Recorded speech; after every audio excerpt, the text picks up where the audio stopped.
It's the first time since his debut 12 years ago that Daniel Ricciardo isn't part of the Formula One grid, and the Australian has been enjoying his downtime away from the sport. However, since seeing him at his home Grand Prix, he has also given us a little bit of an update on his past and future in Formula One. Welcome back to the Not Applicable Formula One channel. If you do indeed enjoy this video, then feel free to leave a like on it, and of course subscribe to the channel if you are new. Now, let's talk Danny Ric. The Australian established himself as one of the sport's top drivers by winning 7 races with the Red Bull team between 2014 and 2018. He was just absolutely rapid. We should have known, because you can't have an Australian in Formula One without being incredibly entertaining, and some of the overtakes we saw were just absolutely sublime.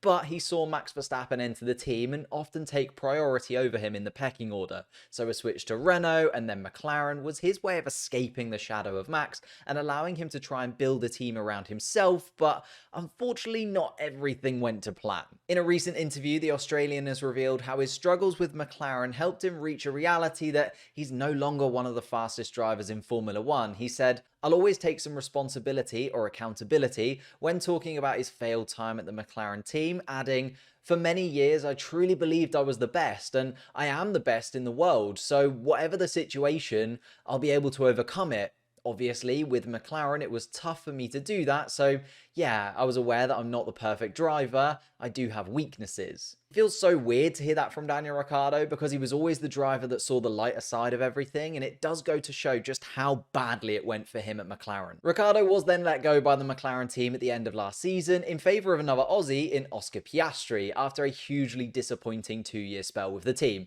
And before you start, yes, I am a McLaren fan, but I'm on the side of the camp that actually felt for Daniel Ricciardo, not one of the ones that wanted him gone by any means necessary. Back to Ricciardo. I think he's done something quite intelligent here, and I'll accept I was wrong, because I wanted to see him back on the grid straight away. However, rather than take a 2023 seat towards the back of the grid, he opted for a year out of sorts by rejoining Red Bull as their third choice driver, behind Max Verstappen and Sergio Perez, which doesn't sound like a great idea, going back to the team that you left, only to actually be further down the order than you were before, but stick with me. It seems the time away from the spotlight was exactly what he needed, though, well, that's if you accept the word of Christian Horner, who, in an interview with his best buddy and CEO of McLaren, Zach Brown, whoever put those two in an interview together, by the way, congratulations, you knew exactly what you were doing, and I absolutely love it, because Horner said, "It was clear when he came back that he had picked up some habits that we didn't recognise as the Daniel that had left us 2 or 3 years earlier."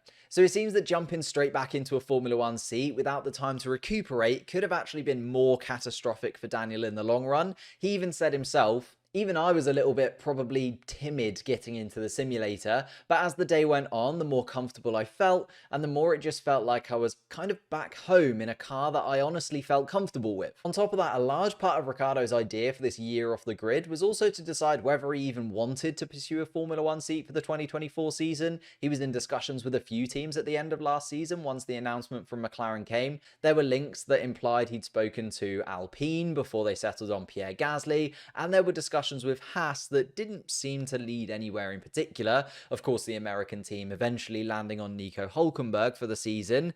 Anyway, what a mistake that would go on to be, right? You know, who would have expected him to be one of the best drivers on the grid? Not me. Anyway, many couldn't really understand why Ricciardo didn't want these available seats, but he said, "I know me better than anyone, and I know that this is right for me in 2023, and I'm just going to have to trust Danny on this one." But only 3 races into the season, he said he would like to return full time. The signs are pointing towards getting back on the grid, although he has set out some incredibly lofty criteria for his return, saying, "I'm still at a point where it's not at any cost. It's not just to be back on the grid. A lot of the reason for taking this year off was that I didn't want to just jump back into a car, any car, just to be a Formula One driver," which seems a little bit crazy to me. Am I going to buy? Yeah, I'm going to buy. Okay, let's delve into this. Red Bull are absolutely destroying everyone this season, so unless Max Verstappen and Sergio Perez have another argument, which isn't impossible, but it would have to bring like irreparable damage to that dynamic for Danny Ric to get back in, and it's hard to foresee Red Bull sacking off Perez a year ahead of his contract finishing just because Max Verstappen doesn't like him very much. Ferrari looks set with Charles Leclerc and Carlos Sainz, with Vasseur being like gushingly positive about the duo coming into this season. Like, honestly, get a room, you three. Aston Martin's lineup of Fernando Alonso and Lance Stroll looks pretty airtight for the 2024 season, especially as Fernando seems to have finally nailed a transfer for the first time in his career, so there's no room for Daniel Ricciardo there. Whilst at Mercedes, Lewis Hamilton is likely to extend his stay with the Silver Arrows, even though we do this little dance every couple of years, right? Will he, won't he? I think he definitely will up until at least 2026. Then there's Alpine that he literally rejected last season and left a couple of years ago too. McLaren have just forced him out of the door. That's already the top 6 teams that I feel like he has absolutely no chance of getting into. Shall I stop there? No, let's continue. Haas probably don't have the money that they're expecting. Alfa Romeo are transforming into Sauber and then Audi, so anything could happen there, but they've already been linked to everyone who has even done remotely well in the sport before.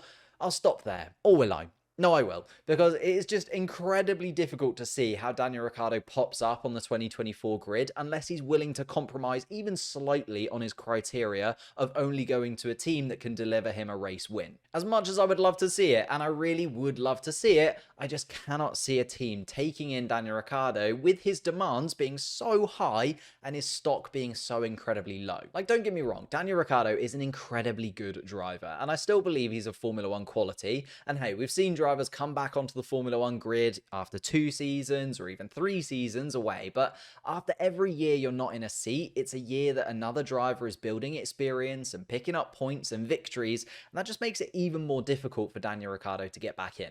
It's a bit like Indiana Jones. Hear me out. He's slid out of Formula 1 and the door is closing behind him, but he's left his hat, his Formula 1 seat behind. He'll grab it, he'll probably make a little cameo appearance somewhere on the grid, but it'll be fleeting and the door will eventually close on him. Was that a good analogy? Maybe. I'll let you decide in the comments down below. Whilst you're down there, leave a like on the video, subscribe to the channel if you're new, and I'll see you next time.